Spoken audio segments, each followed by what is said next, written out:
Turabasuhuje bakunze ibiganiro byacu, mwe mudukunda kandi mudukurikira, mwe mukurikira ubutumwa bwiza dutambutsa cyane cyane kuri channel Ijuru Ntirikorerwa TV, YouTube channel no ku zindi mbuga nkoranyambaga dukoreraho. Mwe rero mudukunda, abo tubana kuri WhatsApp group Ijuru Ntirikorerwa, mwese ndabasuhuje kandi ndabifuriza kugubwa neza. Na niyo mpamvu y'ibi biganiro no kugira ngo mukomeze mugubwe neza kandi mubikesha ubuntu bw'Imana, cyane ko muri bwo niho dusobanukirwa abo turibo, niho dusobanukirwa impamvu y'iremwa ry'ibintu byose, impamvu dusobanukirwa impamvu Imana yaturemye, niho dusobanukirwa umugambi w'Imana ku muntu, urukundo rw'Imana ku nyoko muntu, uburyo Imana yakurikiranye umuntu, nubwo umuntu yayigomeye, nubwo umuntu yakoze ibyangwa n'Uwiteka, ariko uburyo Imana yakurikiranye umuntu ikamuronka, ikamurokora, ikamukiza, ikongera ikamwishyikiriza, ikabana nawe, kandi n'ubundi nyine ikabana nawe muri wa mugambi yari yaramuremeye na mbere hose.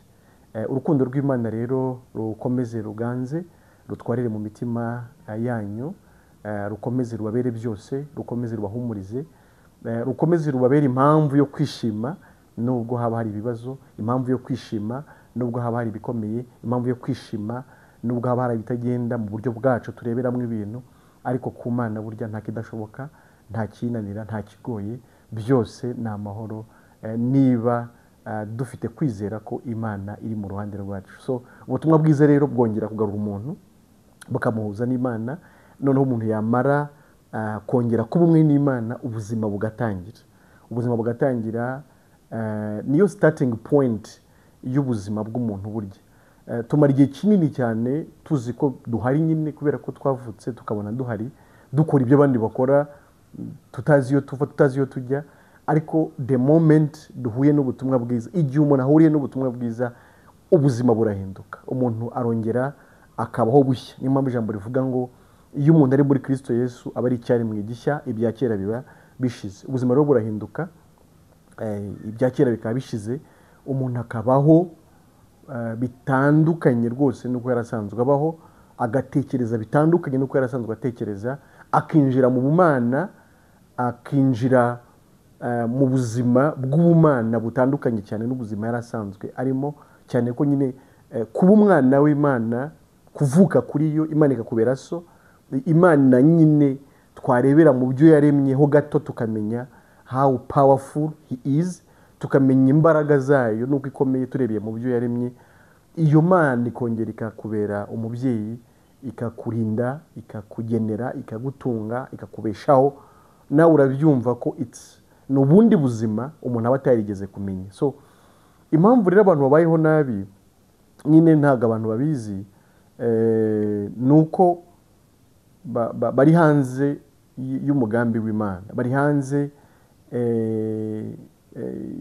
y'Imana yo yashatse ko babaho bari presentinga, cyangwa se y'icyatumye Imana igambirira kurema umuntu. Umuntu we azi ko ariho nyine kubera ko ariho, azi ko ariho kugira ngo yibesheho, azi ko ariho kugira ngo yibereho. Ibyo rero bikujyana kure y'Imana. Noneho niyo abantu basenga, ikintu gitangaje, niyo abantu basenga ahubwo bashaka ko Imana iyo ikora ibijyanye n'umugambi wabo.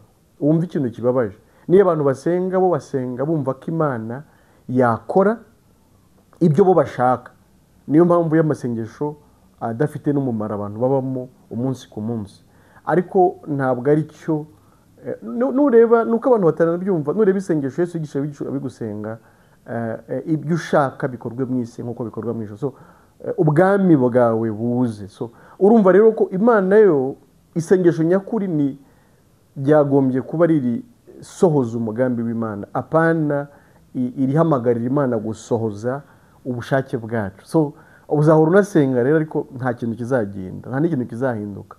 N'abakubeshya ko byahindutse nuko batazi ibigomba guhinduka, n'ubundi baba bakiri muri wa murongo w'urupfu, wa murongo utandukanijwe n'Imana.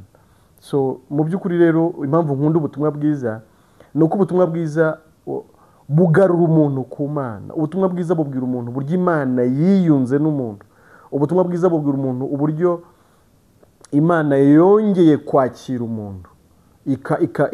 ikongera ikamwisubiza, ikamusubirana, umuntu akavuka kuri yo, akaba umwe nayo, akagirana isano n'Imana, noneho wa muntu agasubira mu mugambi w'Imana, biganashoboka kubaho neza, umuntu abereyeho Imana ariko anabeshejweho nayo. So that's why, niyo mpamvu y'ubutumwa bwiza rero nk'igisubizo. Ubutumwa bwiza ni igisubizo cy'ibibazo byose abantu bashobora gutekereza bafite.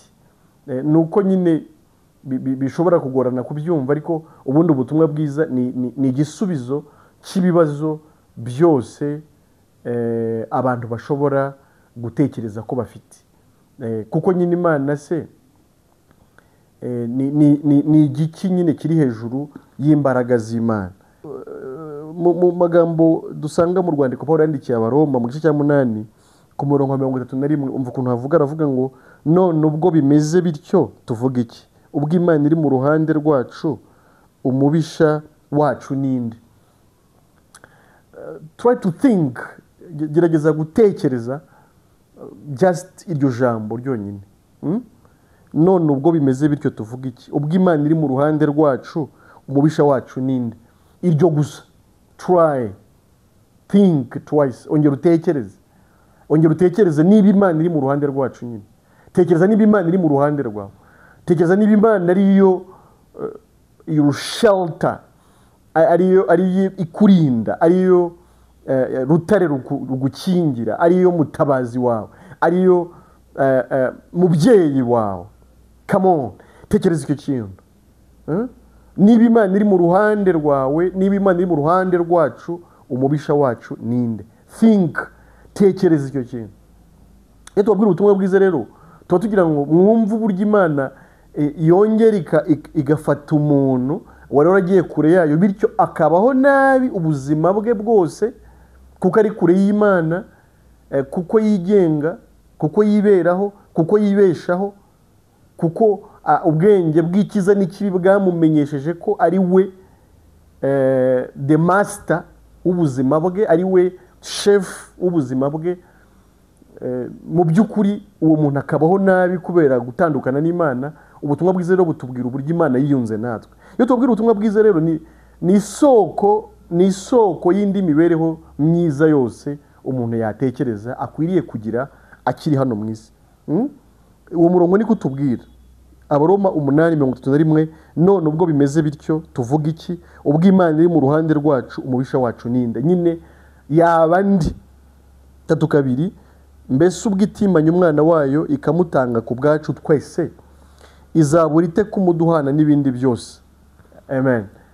Ni ubwo itimanye umwana wayo ikamutanga ku bwacu twese, kugira ngo adupfire, kugira ngo aturokore, kugira ngo atwunge nayo, atugire abana, atugire ibyaremwe bishya, atugire abantu batagawe imbere y'Imana, adukureho ubusembwa bw'icyaha, atugira abera abaziranenge. Birambabaza y'abantu tubabwira ubutumwa bwiza ngo turigereranije ngo ntawe rubaho, ukibaza so wizeye Yesu biki? Kuvuga ko wamwizeye, wari umunyabyaha mbere yo kumwizera, umwizeye ukomeza kuba umunyabyaha. Biratangaje. Ahubwo wagombye kumva ko ari cyo gitangaje icyo ngicyo. Kumva ko ntawe rubaho ni nko kuvuga ko Yesu yakoze ubusa. Ubundi nyine Yesu yaje kutugira abere, abantu nyine batari guilty, abantu batari mu rubanza rw'ibyaha, abantu batari condamné, abantu barokotse Gehinomu, abantu barokotse umujinya w'Imana, abantu barokotse urubanza rw'ibyaha. Abo nibo bera, abo nibo baziranenge. Ni abantu nyine bakize kurimbuka, ni abantu Imana itabaraho icyaha. So niba Yesu atarakugize uwera, yakugize iki? Niba wari umunyabyaha mbere yo kumwizera, wowe ugakomeza kuba umunyabyaha, cyakora uba mu idini nyuma yo kwizera Yesu, so ntabwo wigeze umwizera actually. Kuko kwizera Yesu mu gice cya 10 cy'uru rwandiko rw'Abaroma ku murongo waho wa 10 haravuga ngo umutima ni w'umuntu yizeza akabarwaho gukiranuka. Nta buryo bishoboka ko wakwizera Yesu ukomeze kuba umunyabyaha, ntibibaho. Jamais du tout. Ubutarigeze ahubwo umenya Yesu na gatowe, nicyo cyabayeho. Ariko niba Imana yaramutanze kugira ngo apfire ibyaha byacu, nimwimane, come on, ubundi ikintu kigoye cyane n'Imana kwigira umuntu igacishwa bugufi cyane ikamera nyine kuriya mu mubiri igatukwa n'abantu. The Almighty God, Imana ishobora byose, Yahweh, Jehova, Imana umuremyi w'isi n'ijuru, the creator of the universe, the creator of the heavens. Imana yaremye amajuru, irema ijuru, irema ibirimo byose, irema isanzure, irema isi, irema inyanja n'ibiri mu nyanja n'ibiri munsi y'ubutaka, ikoresheje ijambo ryayo. Imana kwigira umuntu. So hari n'igihe abantu badatinda cyane kuri Yesu bakavuga batari ko ibyo tugomba gukora. No, come on, banza wibaza Imana kuki yihinduye umuntu. Iyo niyo mystery. Icyo nicyo gitangaza, nicyo kintu gikomeye, nicyo kintu ugomba kugira inyota yo kumva. Why? Kuki Imana yagombye kwihindura umuntu? Ngewe munyabyaha ikazi kamfite. Niba yarakoze icyo, niba Imana yarakoze icyo igapfa izira ibyaha byanjye, none izaburite kumpana Kristo n'ibindi byose? Kuko icyo yamaye nicyo nyine niyo top, nicyo cyo hejuru, nicyo gisumba ibindi, nicyo kiri hejuru y'ibindi bintu byose. None niba ikitarakimanye, niba itarimanye Yesu, come on, sinkwiye gushinga agati kuri icyo. Sinkwiye kuvuga ati iyi Mana irankunda, iyi Mana ntabwo izanye mu tuntu duciriritse utu nyine utu. Ahubwo nkamenya gukorana nayo, nkamenya kuki ibi, kuki apana biriya se, kuki se bitaba ibi, kuki numva ko biriya se ari byo ngomba kubona byanze bikunze. Ibyo byose ni ibintu tugomba kumenya, ariko tubimenyeye mu rukundo rw'Imana. Hanze y'urukundo rw'Imana nta bumenyi bubayo, nta kuri kubayo, byose ni ibinyoma, ni mu mwijima, ni muri darkness.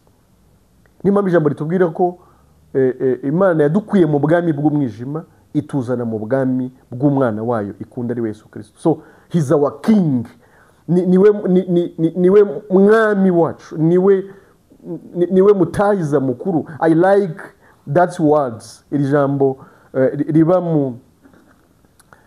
mu Baheburayo rimwita haleluya. Mba ndi kunezerwa cyane. Iri jambo riba mu Baheburayo muri the last chapter, muri chapitre ya nyuma cyangwa mu gice cyaho cya nyuma, ku murongo wa 20. Ni igice cya nyuma ni cya 23 ni cya 13 ni cya 13. Umurongo wa 20 haravuga ngo nuko Imana nyiramahoro. Haleluya. Imana nyiramahoro. En fait ni nyiramahoro, ariko nicyo ashaka kuri twe nuko tugira amahoro, nuko tuba comforted, nuko ducomfortinga, nuko turindirwa mu mbaraga ze. Ni nyiramahoro, akeneye ko tugira amahoro. Nuko Imana nyiramahoro, amen. Nuko Imana nyiramahoro, ni nyiramahoro nyine, nyiramahoro. Amahoro abe muri mwe, ni ijambo Yesu yakundaga kuvuga. Niwe mwami w'amahoro, Yesaya yamuvuga umwami w'amahoro. Emmanuel, Imana iri kumwe natwe. That's the mystery. Nuko Imana nyiramahoro yazuye umutahiza w'intama, ariwe mwami wacu Yesu. Haleluya. Yazuye umutahiza w'intama, yazuye mushumba mukuru w'intama, yazuye umuyobozi wacu. I like it. Ndabikunda. Zaburi ya 23, Uwiteka niwe mungeri wanjye sinzakena.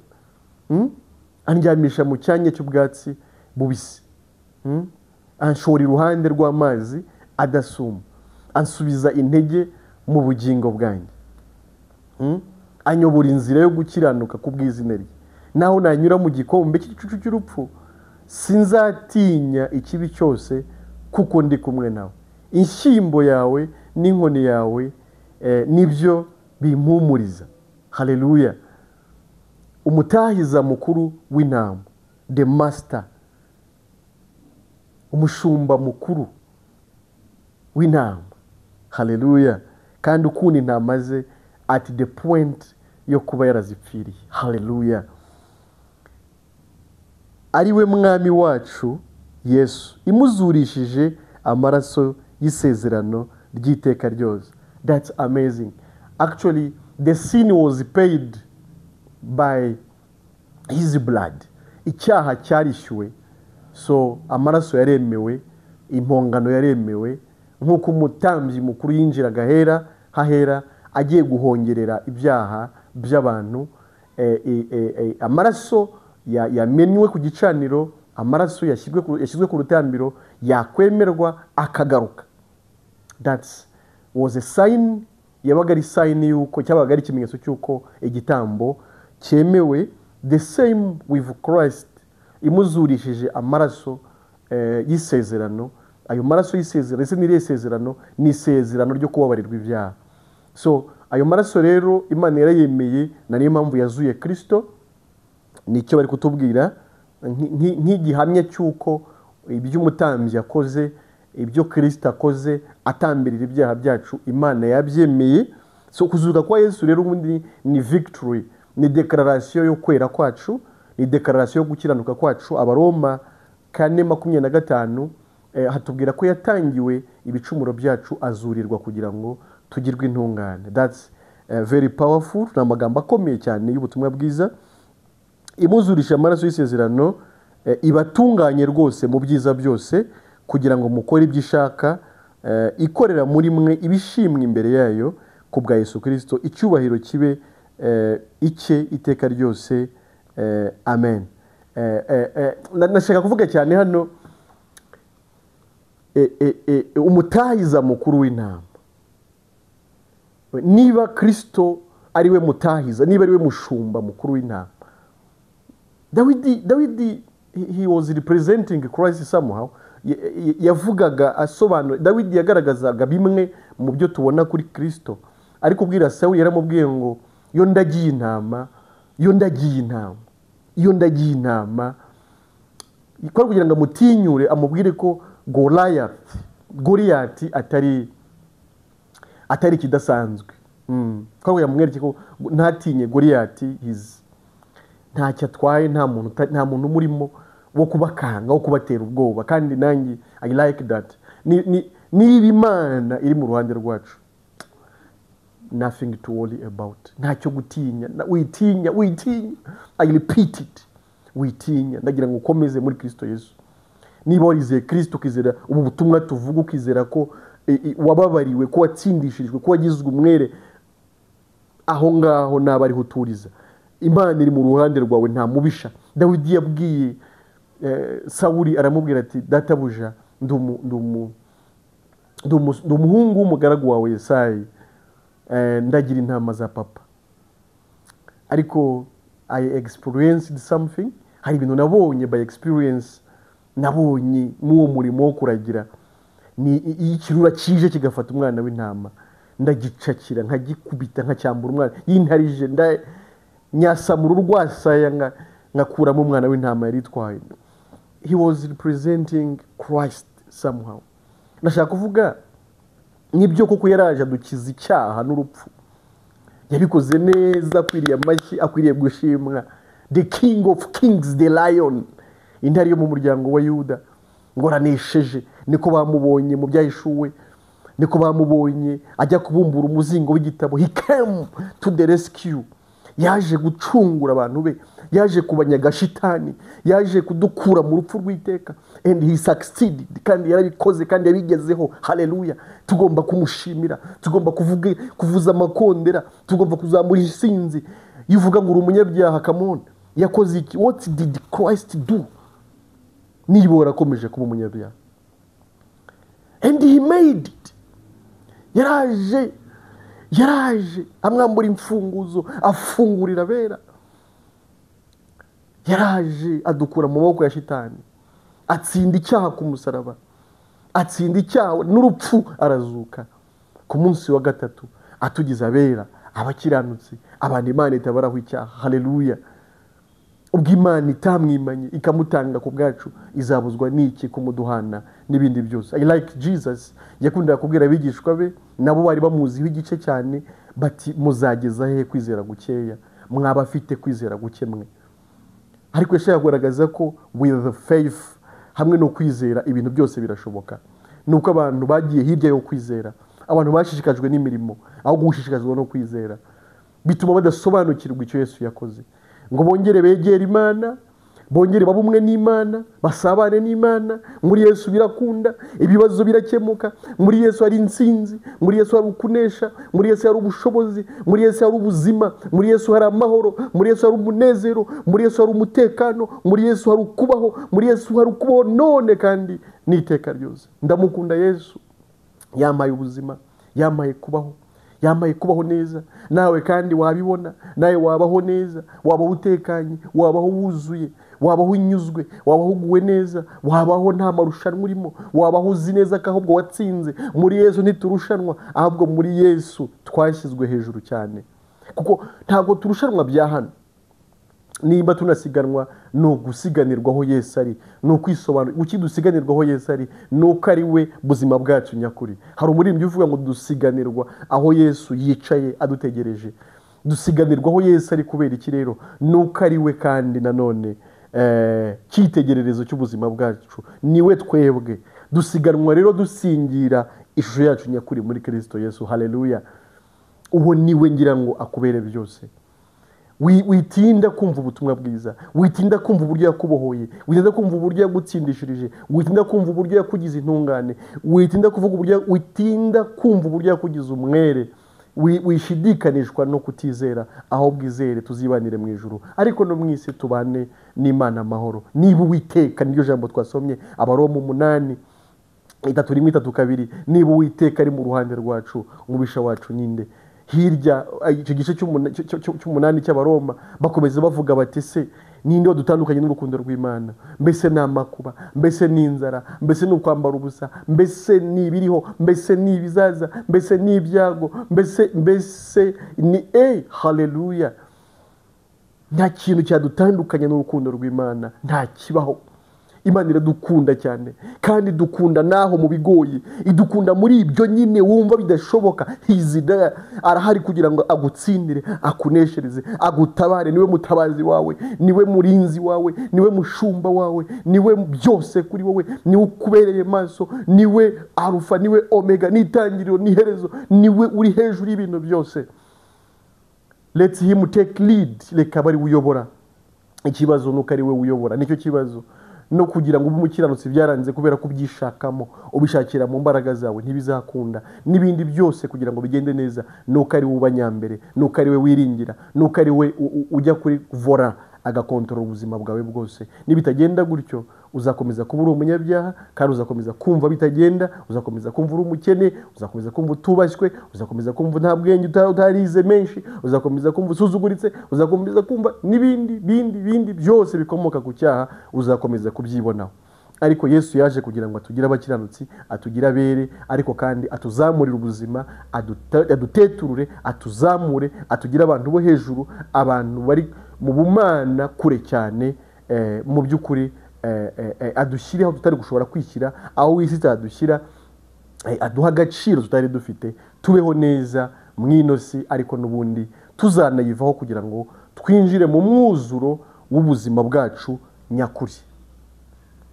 Ndakomeza kandi kugushimira n'ubundi wowe udukurikira. Tugira WhatsApp group, ijuru nirikorerwe. Tufiteho abantu benshi bari mu bihugu bitandukanye, dukomeza gusangira ubutumwa bwiza. Nawe ubishatse ntabwo twabura kugushyiraho, waza rwose, ngwino twiganirire, ngwino dusangire aya magambo ahumuriza, aya magambo akomeye, aya magambo abeshaho, ngwino tuyasangire.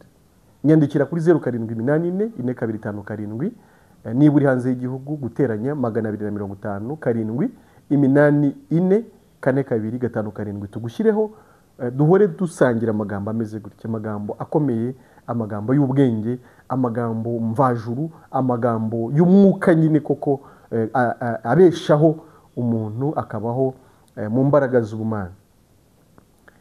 Kora subscribe ni mutarabikora, ni wowe bifitiye inyungu cyane rwose. Bikore ujye ukurikira ibi biganiro uko bigiyeho, wenda nawe mu byo wumva, kubera ko ijambo riravuga ngo kwizera bizanwa no kumva, no kumva bikazanwa n'ijambo rya Kristo. Mu byo wumva nawe wakwizera, tukabana mu ijuru no mu isi kandi ukabaho neza.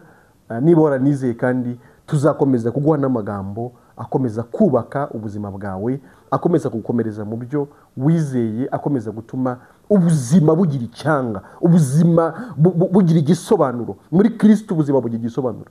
Muri Kristo ubukene burashira, kuko muri Kristo ntabwo turi abakene. Muri Kristo turi abatunzi kubera ko dutunze Kristo, dutunze byose muri we. Muri Kristo ubwenge buraboneka kubera ko twamenye ibyo abandi batamenye. Muri Kristo hariho kubaho, muri Kristo hari ubuzima. Ndabakunda rero cyane, ndabifuriza gukomeza kugubwa neza mu mwami wacu Yesu Kristo. Reka mvuge ngo kuko ari umwami w'amahoro, amahoro ye akomeze kubana n'abera bose none n'iteka ryose. Amen.